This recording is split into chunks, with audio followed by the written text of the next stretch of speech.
آج کا درس جمعہ حضور نبی اکرم سرور دو عالم صلی اللہ علیہ وسلم کی ظاہری حیات طیبہ کی چند آخری وصیتوں جو امت کے لیے آپ نے تاکیدی وصیتیں ارشاد فرمائیں یا تاکیدی حکم ارشاد فرمائے ان سے متعلق ہے۔ اس میں کوئی شک نہیں ہے کہ قرآن کی کوئی بھی آیت ہو اور اس میں بیان کیا جانے والا حکم ہو وہ ہمارے لیے اہم ہے، مؤکد ہے، اور وہ ہر حکم اہمیت کا حامل ہے۔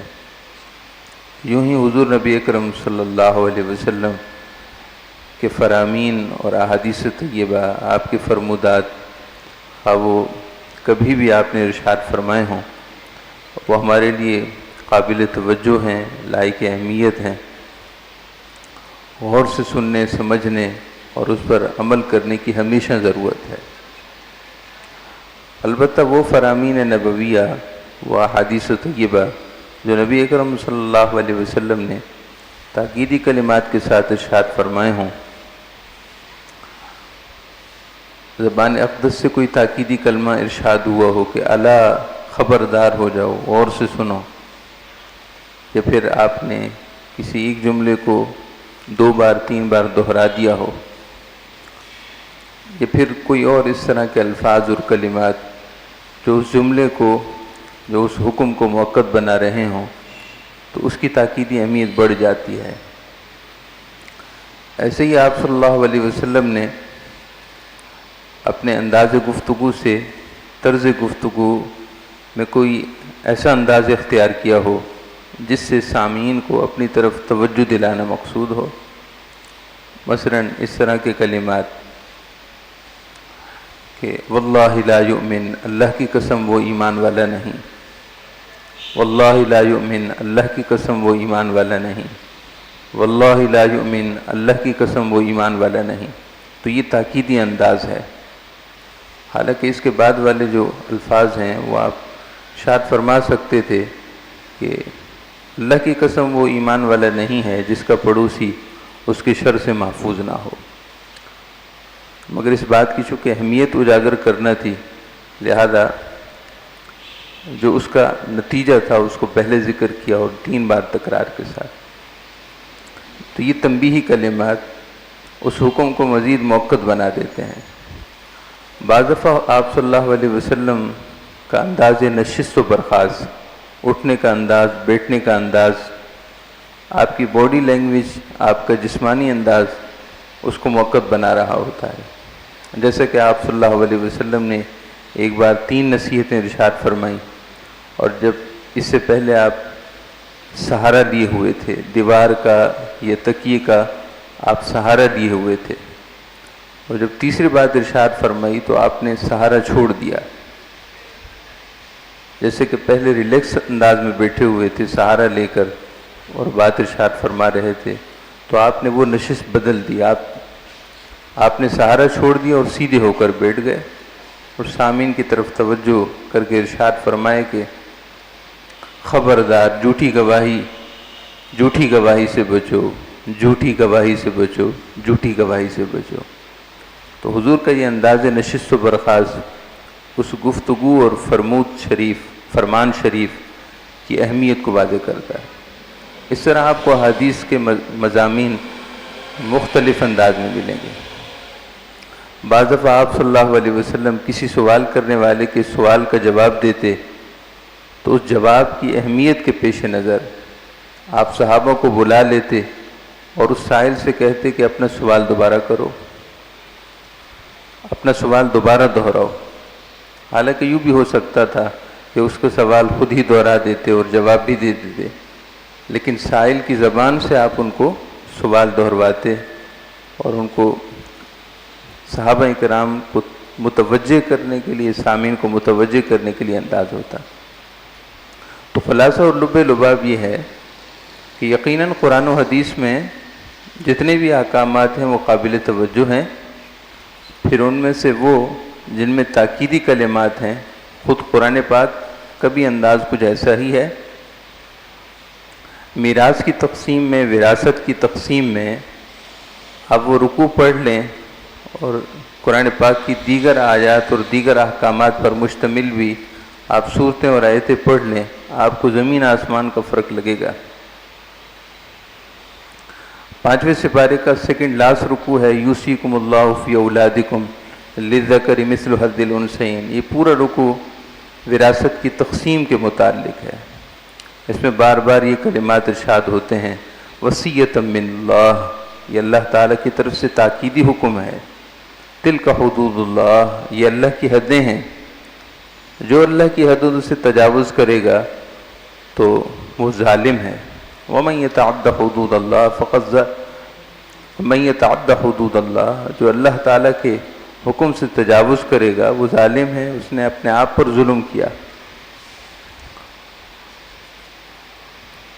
تو قرآن کا بھی یہی اسلوب ہے، اور آپ صلی اللہ علیہ وسلم کی احادیث طیبہ قولی ہوں فعلی ہوں، یا پھر وہ احادیث جو تقریری ہیں، تقریری احادیث۔ تقریری احادیث کا مطلب یہ ہوتا ہے کہ آپ صلی اللہ علیہ وسلم کے سامنے کسی نے کوئی بات کی، کسی نے کوئی کام کیا، اور حضور نے اپنے زبان اقدس سے کچھ اس پر کمنٹس نہیں دیے، کچھ ارشاد نہیں فرمایا، لیکن آپ کی جسمانی وضع کا تھا، آپ کا جسمانی انداز یا تو اس کی حمایت کرتا ہے یا پھر اس کی تردید کرتا ہے۔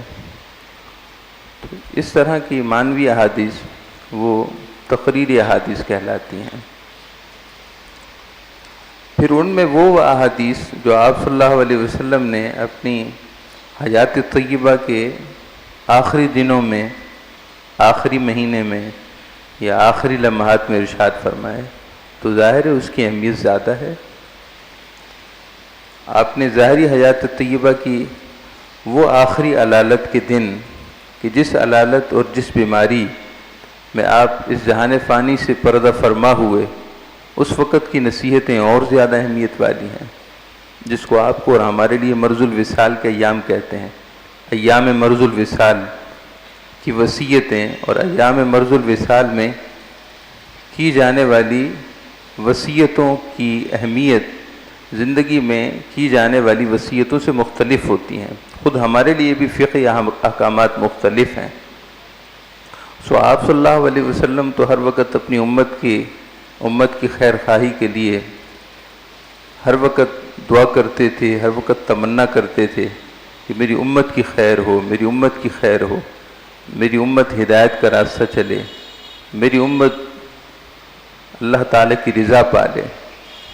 وہ آپ کی وصیتیں، وہ آپ کی تاکیدی فرامین جو آپ کی ظاہری حیات طیبہ کے ان آخری دنوں میں جبکہ آپ بیماری اور علالت کے دورانی سے گزر رہے تھے، وہ زیادہ اہمیت کے حامل ہیں۔ اور آج کے درس جمعہ میں انہی چند وصیتوں میں سے چند وصیتوں کا ہم ذکر کریں گے۔ ہمارے پیارے نبی صلی اللہ تعالیٰ علیہ وسلم نے انہی دنوں کے اندر جس بات کی اہمیت واضح فرمائی، ان میں سے ایک دنیا طلبی ہے کہ دنیا طلبی سے بچنا، دنیا کے حرص و ہوس سے بچنا۔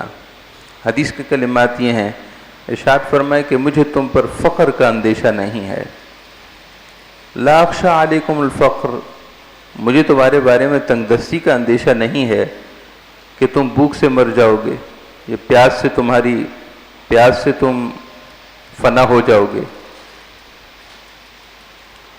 تمہاری وہ اساسی اور بنیادی ضروریات جو رمق زندگی کو برقرار رکھنے کے لیے کفایت کرتی ہیں، تم ان سے محروم ہو جاؤ گے، مجھے اس بات کا اندیشہ نہیں ہے۔ پہلی امتوں میں لوگ کئی قومیں اور قبیلے یک لخت قحط سالی کی وجہ سے، بھوک کی وجہ سے ہلاک ہو جاتے تھے، اور اس طرح کی تاریخ میں بڑی مثالیں ہیں۔ پیاس کی وجہ سے ارشاد فرمائے کہ مجھے اپنی امت پر فقر کا اندیشہ نہیں ہے، محتاجی کا اندیشہ نہیں ہے۔ اس وقت ہم جس محتاجی کا رونا روتے ہیں وہ ہماری بنیادی ضروریات زندگی سے ان کا کوئی تعلق نہیں ہوتا۔ اکثر و بیشتر چیزوں کا تعلق ہماری آسائشوں اور سہولتوں سے ہوتا ہے، اور یہ معیار، اس کو جانچنے کے لیے وہ معیار چاہیے جو صحابہ اکرام کی زندگی میں تھا، تو ہمیں سمجھ میں آئے گی فقر کیا ہوتا ہے اور محتاجی کیا ہوتی ہے اور خوشحالی کی زندگی کیا ہوتی ہے۔ اس فرق کو جانچنے کے لیے ہم آج کے دور کے معیار کو نہیں اس کو معیار بنا سکتے۔ غزوہ تبوک کا سفر تھا، کئی بار پہلے بھی بیان کیا جا چکا ہے۔ غزوہ تبوک یہ ان غزوات میں سے تھا کہ جو بہت دور تک جانا تھا، یعنی دشمن فوج جو تیاریوں میں تھی کہ تاکہ مدینہ طیبہ پر حملہ کرے، آپ صلی اللہ علیہ وسلم نے چاہا کہ وہ بھی تیاریوں میں ہے تو جنگی مہم کی حکمت عملی یہ ہے کہ پہلے ہی دشمن کے سر پر بیٹھ جاؤ تاکہ وہ بکھلاہٹ کا شکار ہو جائے اور اس کی ساری پلاننگ دھری کی دھری رہ جائے۔ اس مقصد کے لیے غزوہ تبوک کا سفر تھا، اور غزوات میں سب سے زیادہ طویل لمبا سفر یہی تھا۔ نمبر 2 یہ کہ سخت گرمیوں کا موسم تھا، اور انتہائی شدت کی گرمی اہل عرب میں پڑتی تھی اور اب بھی پڑتی ہے، یہ اس وقت کا سفر تھا۔ نمبر 3 یہ کہ جنگی سامان کی کمی تو اپنی جگہ، کھانے پینے کے سامان کی بھی قلت تھی، اور یہی موقع تھا کہ آپ صلی اللہ علیہ وسلم مسجد نبوی شریف میں بار بار اعلان فرما رہے تھے کہ ہے کوئی جو اس غزوہ عسر میں، تنگی کے غزوہ میں اپنا مال اللہ کی راہ میں پیش کرے۔ تو سیدنا عثمان غنی ذو النورین رضی اللہ تعالیٰ عنہ نے 300 اونٹ بما ساز و سامان حضور کی خدمت میں پیش کیے۔ پھر اعلان ہوا، پھر 300 اونٹ بما ساز و سامان یعنی غلے کے اور ضروری سامان کے وہ آپ کی خدمت میں پیش کیے۔ پھر تیسری بار ہوا تو تیسری بار پیش کر دیے، اور ایک روایت کے مطابق انہوں نے 1000 کا عدد پورا کرنے کے لیے 100 گھوڑے بھی پیش کیے۔ یہی وہ غزوہ تھا جس میں سیدنا صدیق اکبر رضی اللہ تعالیٰ عنہ، سیدنا عمر فاروق رضی اللہ عنہ گھر کا آدھا سامان اٹھا کر بارگاہ رسالت میں لے آئے تھے، اور سیدنا صدیق اکبر رضی اللہ تعالیٰ عنہ گھر کا سارا اثاثہ لے کر حاضر ہو گئے تھے۔ یہ غزوہ تبوک کا سفر تھا، اور صحابہ اکرام فرماتے ہیں کہ ایک اونٹ پر سوار ہونے کے لیے ایک اونٹ کو 10 صحابہ میں تقسیم کیا گیا، یعنی 10 صحابہ باری باری ایک اونٹ پر سوار ہوتے تھے۔ اب آپ اندازہ کیجئے کہ 10ویں صحابی کی باری کب آتی ہوگی، اور ایک کھجور کا دانہ 10 صحابہ اکرام تقسیم فرماتے تھے۔ تقسیم کیسے فرماتے تھے؟ ایک صحابی اس کھجور کے دانے کو منہ میں لیتے، اس کو رکھتے، بس اس کا تھوڑا سا رس لیتے، اور پھر اپنے دہن سے لے کر منہ سے نکال کر دوسرے صحابی کو دیتے، اور اس طرح ایک کھجور کا دانہ اس سفر کے دورانیے میں ایسا بھی ہوا کہ ایک کھجور کا دانہ 10 صحابہ نے اس سے غذائیت حاصل کی۔ حضور کا معجزہ اپنی جگہ ہے، صحابہ کرام کی کرامت اپنی جگہ ہے، مگر گراؤنڈ ریئلٹی بھی تو کوئی چیز ہے۔ آپ اندازہ کیجیے، زمینی حقائق بھی تو کوئی چیز ہے، کچھ اس کی حقیقت ہے۔ اسے کہتے ہیں تنگی اور فقر۔ وہ تنگی اور فقر کہا جا سکے گا، آج کون سی تنگی اور فقر ہے؟ بہرحال یہ تو ایک علیحدہ مضمون ہو جائے گا۔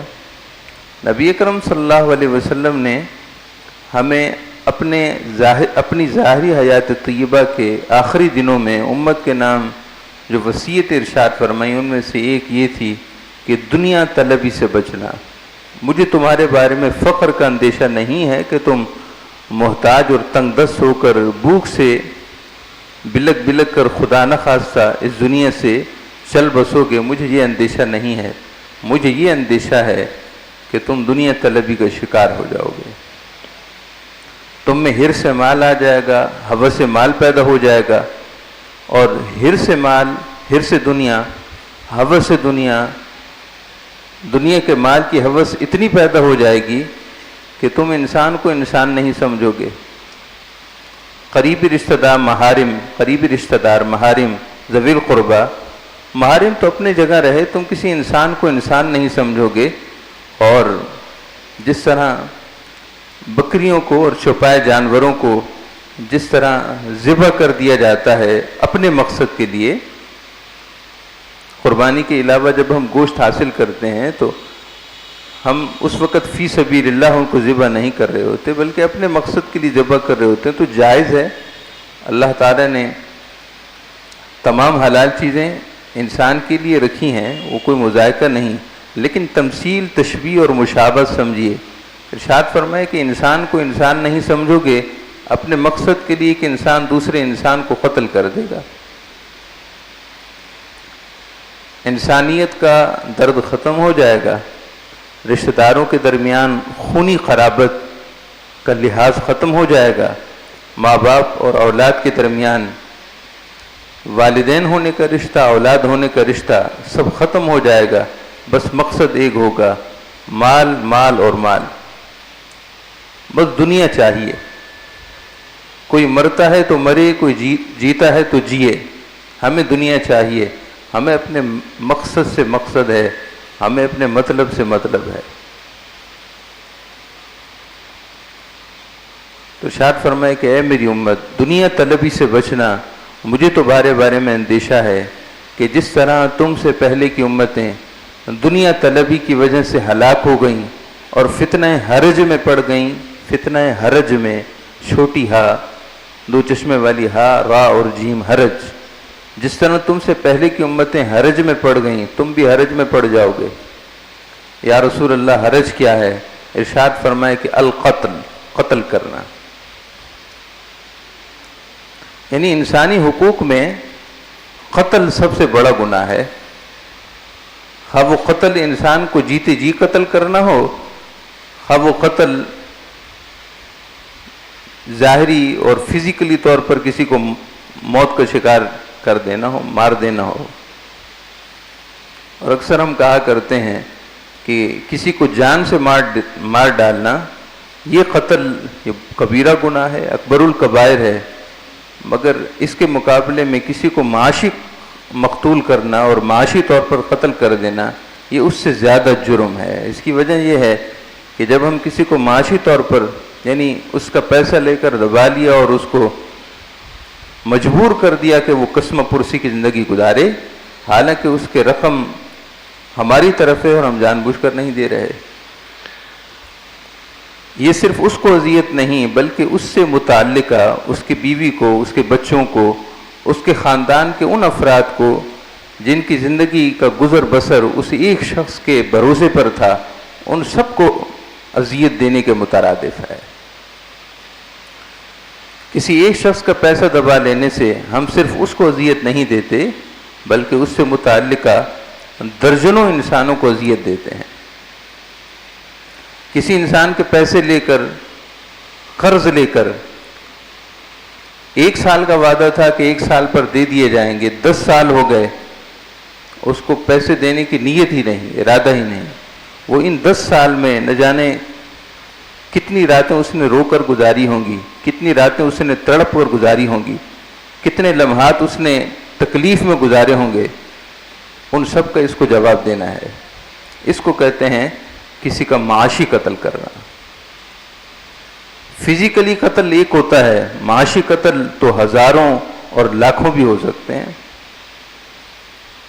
بہرحال تو آپ سمجھیے دنیا طلبی کا بھوت ہم سب پر سوار ہے، اور ہمارے پیارے نبی صلی اللہ علیہ وسلم نے اپنے ایام وصال، ظاہری حیات طیبہ کہ بالکل آخری دنوں میں جبکہ آپ سخت علیل اور بیمار تھے، آپ نے اس وقت امت کے نام جو خاص تاکیدی وصیت ارشاد فرمائی تھی وہ یہ تھی کہ میری امت دنیا طلبی سے بچنا، دنیا یہیں رہ جائے گی، تم خالی ہاتھ جاؤ گے۔ پھر یہ بھی سوچنا چاہیے کہ وہ جو دوسروں کو اذیت دے کر ہم نے جمع کیا ہے وہ ہمیں کون سا سکھ دے گا؟ اگر ہماری عقل مینٹین ہے اور ہماری عقل میں کچھ سمجھ ہے تو بالکل منطقی سی بات ہے، کوئی ایسی نہیں کہ آسمانوں کی باتیں کی جا رہی ہوں۔ وہ مال جو دوسرے کو اذیت دے کر ہم نے جمع کیا ہے وہ ہمیں کون سا سکھ دے گا؟ کوئی سکھ نہیں دینے والا، بس وہ جمع کرنے کی ہوس ہے بس وہ جمع ہی ہوتا رہے گا اور آخر ایک دن ایسے نکلے گا کہ خبر بھی نہیں ہوگی، یا تو مال نکلے گا یا تو ہم نکلیں گے، ایک کام تو ہوگا۔ اس جمع کیے ہوئے سے ہم نے کوئی نفع نہیں اٹھانا، نہ وہ مال ہمارے کام آئے گا، نہ مال کے ہم کام آ سکیں گے، بس وہ سب کہیں نہ کہیں نکل جائے گا۔ دوسری بات، حضور صلی اللہ علیہ وسلم نے خواتین کے حقوق سے متعلق ارشاد فرمائی۔ آپ نے ارشاد فرمایا کہ اتقوا اللہ فی النساء، او کما قال علیہ الصلوۃ والسلام، عورتوں کے معاملے میں اللہ سے ڈرو، عورتوں کے حقوق کے معاملے میں اللہ سے ڈرو۔ عورت وہ بحیثیت ماں بھی ہو سکتی ہے، بحیثیت بیوی بھی ہو سکتی ہے، بحیثیت بیٹی بھی ہو سکتی ہے، بحیثیت بہن کے بھی ہو سکتی ہے۔ ارشاد فرمائے عورت کے معاملے میں اللہ سے ڈرو۔ اسے اللہ رب العزت نے اے مردو تمہاری بنسبت کمزور پیدا کیا ہے، یعنی اپنی صلاحیتوں میں کمزور ہے، فیصلہ کرنے میں کمزور ہے۔ عورت میں فطری طور پر فیصلے کی کمزوری کہ وہ دور رس نہیں ہوتی، دور تک نتائج پر اس کی نگاہ نہیں ہوتی، عمومی خواتین کی فطرت کا حصہ ہے۔ ارشاد فرمائے کہ تم تو مرد ہو، تم تو اس کی بنسبت زیادہ صلاحیتوں کے حامل ہو۔ عورت میں جلد بازی ہے، تم میں تو تعجیل نہیں۔ اللہ تعالیٰ نے تمہیں تو جلد بازی والی فطرت نہیں دی، حوصلے سے کام لو، ہمت سے کام لو۔ عورت کے معاملے میں اللہ سے ڈرو۔ ماں ہے تو اس کو ماں کا رتبہ دو، اس کو ماں سمجھو، جس نے تقریباً 9 ماہ تمہیں صبح و شام، دن رات، ہر گھڑی ہر لمحہ تمہیں اپنے شکم میں رکھ کر پالا ہے، تمہیں اپنے شکم میں رکھ کر پالا ہے۔ تمہارے جب نکاح ہو جائیں اور تمہاری بیویاں حاملہ ہو جائیں تو ذرا ان سے پوچھا کرو، ذرا ان سے پوچھو کہ جب شکم میں بچہ ہوتا ہے اس وقت تکلیف کتنی ہوتی ہے۔ اس وقت تمہیں اپنی ماؤں کے بارے میں یاد آئے گا کہ تمہاری ماؤں نے کتنی تکلیف اٹھائی۔ اور یہ قرآن کا مضمون ہے، قرآن کا مضمون ہے۔ اللہ پاک ارشاد فرماتا ہے کہ تمہاری ماؤں نے تمہیں شکم میں مادر میں اتنا اٹھایا ہے، ان کے حقوق کا خیال کرو۔ ایسے ہی عورت اگر بحیثیت بیوی کے ہو تو اس کے حقوق کا خیال کیا جائے۔ جاہلانہ طرز معاشرت کے مطابق اس کو جانوروں کی طرح اس کے ساتھ بیہیو کرنا، اس کو سب کے سامنے رسوا کر دینا، سب رشتہ داروں کے سامنے اس کی تذلیل کر دینا، جیسے کہ چھوٹے بچے کو دوسروں کے سامنے بے عزت کر دیا جاتا ہے، یہ کہاں کی دینداری ہے؟ جو انسانیت بھی نہیں ہے۔ اگر تم عزت چاہتے ہو تو تمہاری بیوی وہ بھی بحیثیت انسان، تمہارے گھر کا فریق ہے، وہ بھی عزت چاہتا ہے۔ اگر تم اپنے لیے برداشت نہیں کرتے کہ تمہیں کسی کے سامنے بے عزت کیوں کر دیا گیا، تو ایسے ہی وہ بھی انسان ہے، اس کی بھی ایک عزت ہے۔ غلطیاں کس انسان سے نہیں ہوتی، غلطیاں عورتوں سے ہوتی ہیں، مردوں سے بھی ہوتی ہیں۔ غلطی کا مداوع صرف ایک ہی طریقے سے نہیں ہوتا، غلطی کا مداوع یہ ہے کہ تنہائی میں اس کو اکیلے میں سمجھائیں کہ آپ میں یہ غلطی ہے، اس کو ذرا صحیح کر لیں، بس اتنی سی بات ہے۔ جب آپ اپنے لیے خلوت کی اصلاح چاہتے ہیں کہ آپ کو تنہائی میں سمجھایا جائے تو وہ بھی یہی چاہتا ہے۔ اور اصلاح کبھی بھی دوسروں کے سامنے نہیں ہوتی، دوسروں کے سامنے تذلیل ہوتی ہے۔ آپ کسی کو نشانہ بنا کر 10 بندوں کے سامنے اگر اس کو کوئی بات سمجھائیں گے تو وہ اس کی تذلیل ہے، وہ اس کی تذلیل ہے، سوائے اس کے کہ استاد اپنے شاگرد کو سمجھائے، ماں باپ اپنے بیٹے کو سمجھائے یا بیٹی کو سمجھائے، اس میں اور حکمت کار فرما ہے۔ لیکن اگر درجے میں برابر ہیں، عمر میں برابر ہیں، تو پھر اصلاح ہمیشہ تنہائی میں ہوتی ہے۔ اس سے حقد اور حسد پیدا نہیں ہوتا۔ آپ تمام حضرات موجود ہیں، اگر آپ میں سے کوئی کھڑا ہو کر میری کسی غلطی خامی کی نشاندہی کر دے تو بجائے اس کی کہ میں اپنی اصلاح کروں، میرے دل میں حسد بیٹھے گا، حقد بیٹھے گا کہ دیکھو اس کو اتنی بھی پرواہ نہ تھی کہ سب کے سامنے ایک ایسی بات کر دی۔ تو بالکل ہر ایک کے ساتھ سارے معاملات ایسے ہی ہیں۔ تو آپ صلی اللہ علیہ وسلم نے عورتوں کے معاملے میں تنبیہ فرمائی کہ عورتوں کے حقوق کا خیال رکھو۔ اب اس پر تفصیل ہو سکتی ہے لیکن وقت کی قلت ہے۔ آپ صلی اللہ علیہ وسلم نے بالکل آخری دن، اپنی ظاہری حیات طیبہ کے آخری دن جو زبان اقدس سے 2 کلمات ارشاد فرمائے تھے وہ یہ تھے الصلاۃ الصلاۃ، یہ الفاظ یہ تھے الصلاۃ الصلاۃ، نماز، نماز کا خیال رکھنا۔ سیدنا علی مرتضیٰ ارشاد فرماتے ہیں آپ صلی اللہ علیہ وسلم نے مجھے بلوایا، دیگر کچھ باتیں بھی ارشاد فرمائیں، فرمائے کہ جاؤ کچھ لے کر آؤ، میں کچھ لکھوانا چاہتا ہوں۔ عرض کی یا رسول اللہ صلی اللہ علیہ وسلم، میں آپ کی بات کو یاد رکھوں گا، مجھے اندیشہ ہے کہ کہیں میں جاؤں اور آپ اس دنیا سے رخصت ہو گئے تو میرے دل میں ایک قلق رہ جائے گی، بجائے لکھنے کے آپ زبانی کلام ارشاد فرما دیں، میں اسے یاد رکھوں گا۔ ارشاد فرمائے کہ پھر یہ سنو، الصلاۃ وما ملکت ایمانکم، نماز اور جو تمہارے ماتحت ہیں ان کا خیال رکھنا، نماز اور جو تمہارے ماتحت ہیں ان کا خیال رکھنا۔ نماز کا خیال رکھنا، نماز قیامت کے دن پاس ہونے کا یہ سلیبس ہے اور بنیادی سلیبس ہے، یہ لازمی پرچہ ہے۔ جس کا نماز کا معاملہ نامکمل ہے اس کے سارے اعمال نامکمل ہیں، اور جس کا نماز کا معاملہ مکمل ہے اس کی برکت انشاءاللہ دوسری نیکیوں کو نصیب ہونے والی ہے۔ آپ صلی اللہ علیہ وسلم نے نماز کی خاص اہمیت ارشاد فرمائی ہے، ہمیں چاہیے کہ نماز کی پابندی کریں، اپنے ماتحتوں کا خیال رکھیں، وہ کسی بھی حوالے سے ماتحت ہوں، خواہ ہماری اولاد ہو، ہمارے بیوی بچے ہوں، یا پھر ہم کسی جگہ سرپرست ہیں اور ہمارے ماتحت ہیں، ان کا خیال رکھیں۔ اللہ تعالی ہم سب کو عمل کی توفیق